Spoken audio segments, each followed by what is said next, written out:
Greetings, fellow detectives. Wizard Kitten here, bringing you a new Nancy Drew analysis video. Today's video is brought to you by the patrons over at Mystique Manor and by all the official Fellow Detective channel members. If you too would like to support the channel and gain access to exclusive features, check out patreon.com/wizardkitten to become a patron, or click join next to the subscribe button to become an official fellow detective. The mystery genre, in literature, film, and gaming, is my favorite for many reasons. Because a mystery has to have a hidden solution, good mysteries have highly intricate stories with minute details and nuance. The writing has to be exceptional for a mystery to be truly successful. Otherwise, we'll be able to guess the culprit too easily, or we'll be confused by the ending, or we'll be left wanting more. This is one of the reasons that I respect the Nancy Drew PC games as a series. On the whole, the mystery writing is exceptional. While the meaty centers of each game are incredibly well done and provide a plethora of opportunities to uncover clues, we can't diminish the importance of the beginnings and ends of the mysteries. I've already done 2 videos on the top 10 best and worst endings of the Nancy Drew series, which I'll link in cards in the upper corner. In those videos, I detail what makes for successful mystery endings and discuss the importance of a good ending in the mystery genre specifically.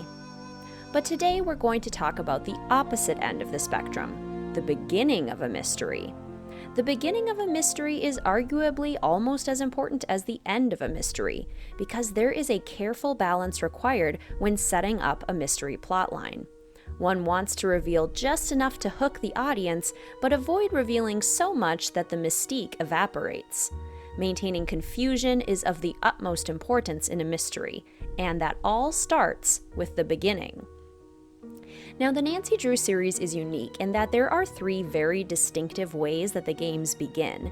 These different beginnings roughly overlap with the 3 main eras of Nancy Drew games, but not entirely. What is also interesting about these beginnings is that there is a strong preference amongst fellow detectives when it comes to these different beginnings as well. Let's discuss. Throughout the breadth of the classical era Nancy Drew games, Nancy begins each case by writing a letter on her classic stationery, a slightly yellowed paper with a burgundy border and decorative leaves. This stationery also has a matching envelope. In these early games, Nancy typically writes this letter to one of her close friends, Bess Marvin or George Fane, her boyfriend, Ned Nickerson, her housekeeper/motherly figure, Hannah Gruen, or her father, Carson Drew. The implication of these letters is that Nancy has already arrived on the scene of the case and is sitting down to write to her loved ones to let them know of her plans. In some cases, Nancy has already met several of the characters and knows that she is there to solve a mystery. In these instances, the letter serves as a debrief for fans that explains the scene, gives us a general idea of the characters and suspects we may encounter, who we are working for, and a vague description of the mystery. For example, in Message in a Haunted Mansion, Nancy writes a letter to Bess to start the case. Within this letter, we learn that Nancy is in San Francisco, staying at a bed and breakfast called the Golden Gardenia that is undergoing renovations. We also learn that Nancy was invited to the Golden Gardenia by its owners, Rose Green and Abby Sedaris, to help out, and that the renovations have been plagued by mysterious accidents. In her classic Nancy style, she reveals that there may be something sinister behind the accidents and that she's excited to investigate. In a matter of minutes, we know everything we need to know to begin the case, and the atmosphere of the mystery has been established, because while Nancy is reading this letter aloud, her voice is punctuated by the sound of thunder in the background, spooky music, and a brief flash of lightning on the exterior of the Golden Gardenia. Additionally, part of the genius of these letters is that they fully immerse us into the case by placing us immediately into Nancy's shoes. With the letter in front of us, it's easy to imagine ourselves as Nancy, reading back through the letter to make sure we've included all of the pertinent information before we send it off. I think this is part of why these letters are so successful, and part of why the vast majority of fellow detectives, 61% of them at the time of recording, voted for this beginning as their favorite on my YouTube community poll.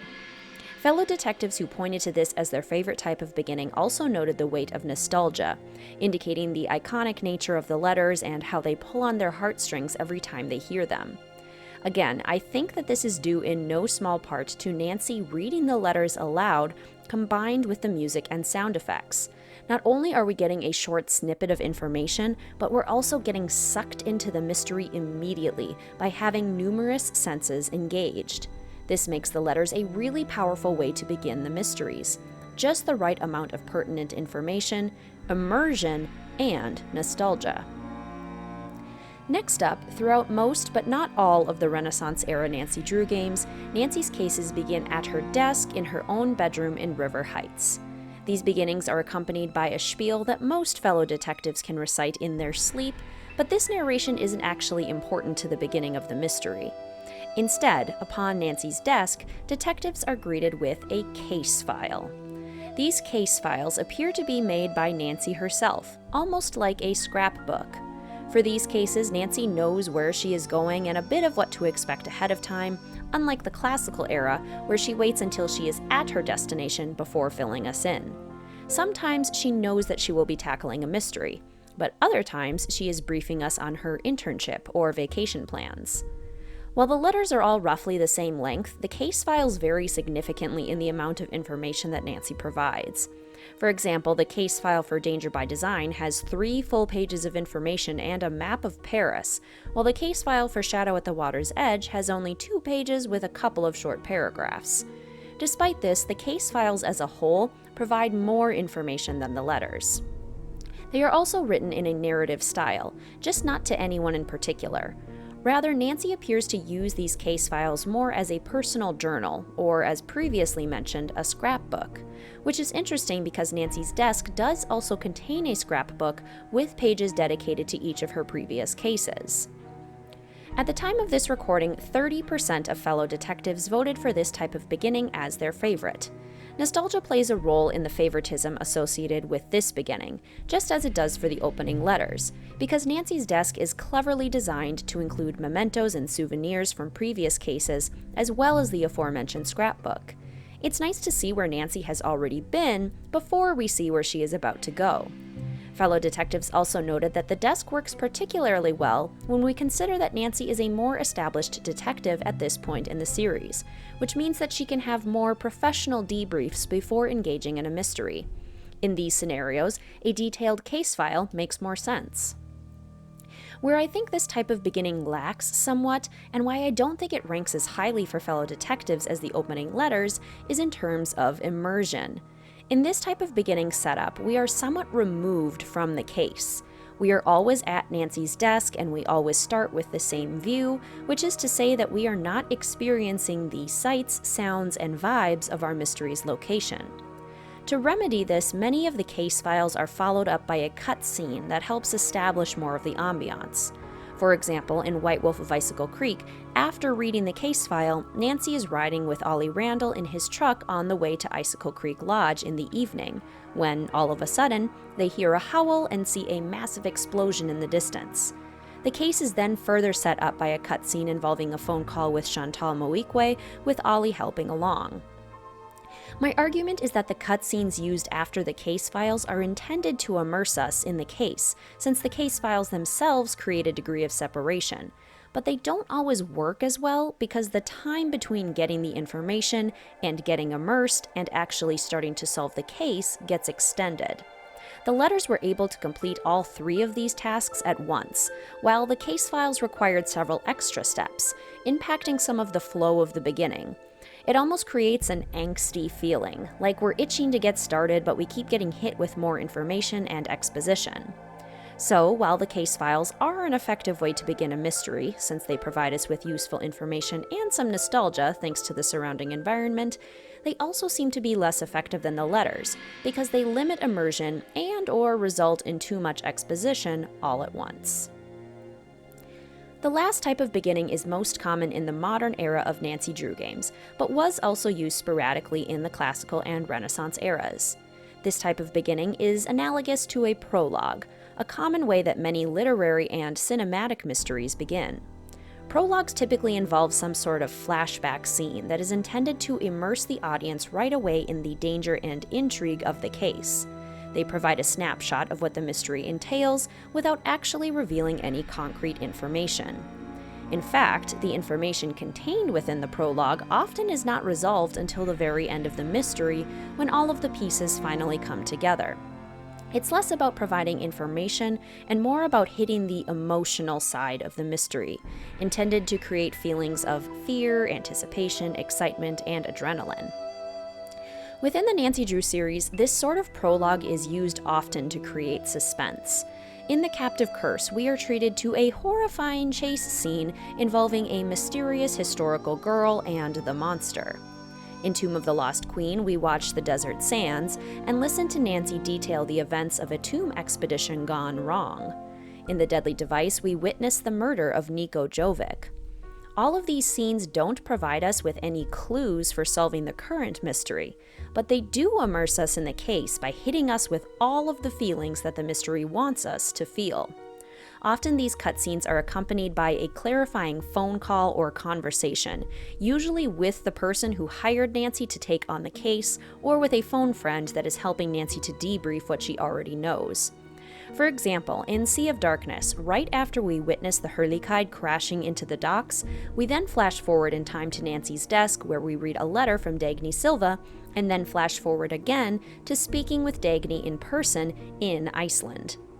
This sort of beginning is much more fluid and significantly less scripted or standardized than either the letters or the case files. Where the letters and case files have a pretty defined order of events and a predictable experience, the cutscenes can often take place in any order, in any time period, and with any characters, some of whom we never even meet. Some of them read more like memories, some like legends, and some like actual depictions of real events. They are extremely varied. At the time of recording, this type of beginning was voted as a favorite by only 8% of fellow detectives. While several fellow detectives noted that the cutscene style beginning can be incredibly effective depending on the mystery as a whole, they do not seem to work as well. My theory for this is that the cutscenes provide an external view of the context that, while providing emotional immersion, do not actually provide the player with a personal sense of immersion. We might understand the context, but we didn't actually get to experience whatever cutscene we're seeing because it takes place through another's eyes. And again, the eyes of that mysterious other sometimes are not clarified or even real. This sort of beginning also provides the least amount of concrete information.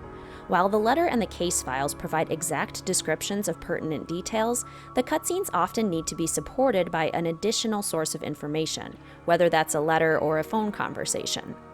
This interrupts the flow somewhat because we begin the mystery with a huge rush of intense emotion and intrigue, and then have to stop suddenly to read or listen to exposition so that we actually know what is happening.